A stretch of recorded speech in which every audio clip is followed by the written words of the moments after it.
10වෙනි පන්තියේදී මං ගණන් වලට 100න් 100 ගත්තම මිනිස්සු විශ්වාස කළේ මට දේවවරමක් ලැබිලා ඇති කියලයි. මට නම් කොහොමත් ඉන්දියාවේ පොඩ්ඩක් තියෙනවනේ තාමත් ඔය මිත්‍යාවට වැඩි බරක් තියෙන අය ඉන්නේ ගොඩක් කට්ටිය. මට නම් ලකුණු ගැනිල්ල ඒ හැටි දෙයක් වුණේ නෑ. ඕපදූප හොඳයි කියන පැත්තට ඡන්දය දෙන්න මට සිද්ධ වුණේ. ඒ වෙලාවේදී මේ සිදුවුනේ ඒ වෙලාවේදී විතරයි. ජීවිතේ පළවෙනි වතාවට මට හිතුණා ඕපදූප හොඳයි කියලා. මොකෝ මම ගණන් වලට ඉහළම ලකුණු ගත්ත එක අපේ නගරේ පුරාම තටු ලැබිලා පියාඹන්න ගත්තා. මේකෙන් මට අමතර ආදාය මාර්ගයක් මතු වුණා.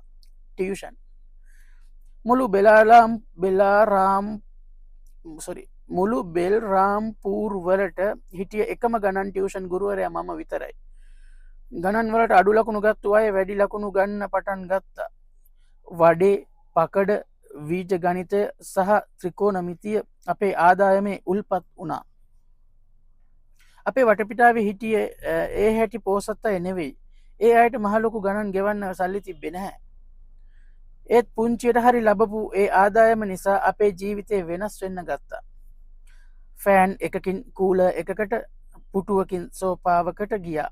ජීවිතේ හොඳ හතට හැරෙන්න ගත්තා.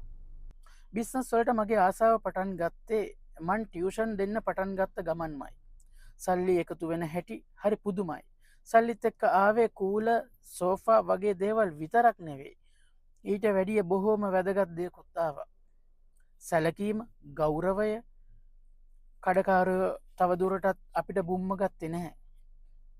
නෑදෑයෝ ආපහු අපිට මගුල් තුලාවලට කතා කරන්න ගත්තා.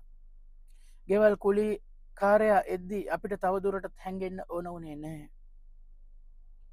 ඒ ඔක්කොමත් එක්ක කාගෙවත් යටතේ වැඩ නොකර මගේම මහන්සියෙන් මමයි මේ සල්ලි හොයන්නේ කියන තෘප්තිමත් හැඟීමක් මට ඇති වුණා. හරිම සංවේදී නේද මේ කතා අහනකොට? මම තමයි හැමදේම තීරණය කරන ලොක්කා උනේ. කී දෙනෙකුට උගන්වනවද? පන්තියක් පැය කීයක් තියෙනවද? මේ හැමදේම තීරණය කළේ මම.